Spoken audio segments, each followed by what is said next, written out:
ಕಬ್ಬಿನ ಹಿಂದಿನ ಬಿಲ್ ಕೊಡದ ಕಾರ್ಖಾನೆಗಳು ರೈತರ ಆಕ್ರೋಶ ವ್ಯಕ್ತವಾಗ್ತಾ ಇದೆ. ಅಕ್ಟೋಬರ್ 23ರಂದು ಸಭೆ ಕರೆದಿದ್ದಾರೆ ಬಾಗಲಕೋಟೆ ಜಿಲ್ಲಾಧಿಕಾರಿಗಳು. 4ರಿಂದ 5 ತಿಂಗಳು ಕಳೆದರೂ ಕೂಡ ಬಿಲ್ ಹಾಕಿಲ್ಲ 13 ಸಕ್ಕರೆ ಕಾರ್ಖಾನೆಗಳು. ನಿಯಮದಂತೆ ಕಬ್ಬು ಕಟಾವಾದ 15 ದಿನದಲ್ಲಿ ಬಿಲ್ ಪಾವತಿ ಮಾಡಬೇಕು. ನೋಡಿ, ಕಬ್ಬು ಬೆಳೆದಂಥ ರೈತರಿಗೆ ಇದೊಂದು ಭಾಳ ತೊಂದರೆ.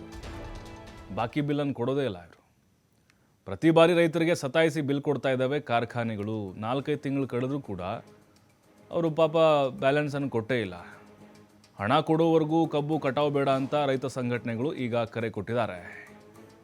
1ನೇ ತಾರೀಕು ಚಾಲು ಮಾಡ್ತೀವಿ. ನವೆಂಬರ್ 1ನೇ ತಾರೀಕು 23ನೇ ತಾರೀಕು DC ಅವರು ಮೀಟಿಂಗ್ ಕರೆದಾರೆ ಕಬ್ಬು ಬೆಳೆಗಾರರು ಬಾಗಲಕೋಟೆಗೆ. ಹೆಚ್ಚಿನ ಸಂಖ್ಯೆ ರೈತರು ಆ ಕಾರ್ಯಕ್ರಮದಾಗ ಪಾಲ್ಗೊಳ್ಬೇಕು.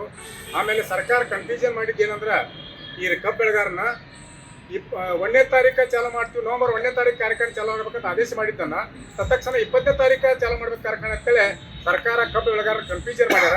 ಯಾರು ಕಬ್ಬು ಕಡಿಬಾರ್ದು, ರೇಟ್ ನಿಗದಿ ಆಗುವವರೆಗೂ, ಹಿಂದಿನ ಬಾಕಿ ಚುಕ್ತಾ ಆಗುವವರೆಗೂ ಯಾರು ಕಬ್ಬು ಕಡಿಬಾರ್ದು. ರೈತರಲ್ಲೇ ತಮ್ಮಲ್ಲಿ ವಿನಂತಿ.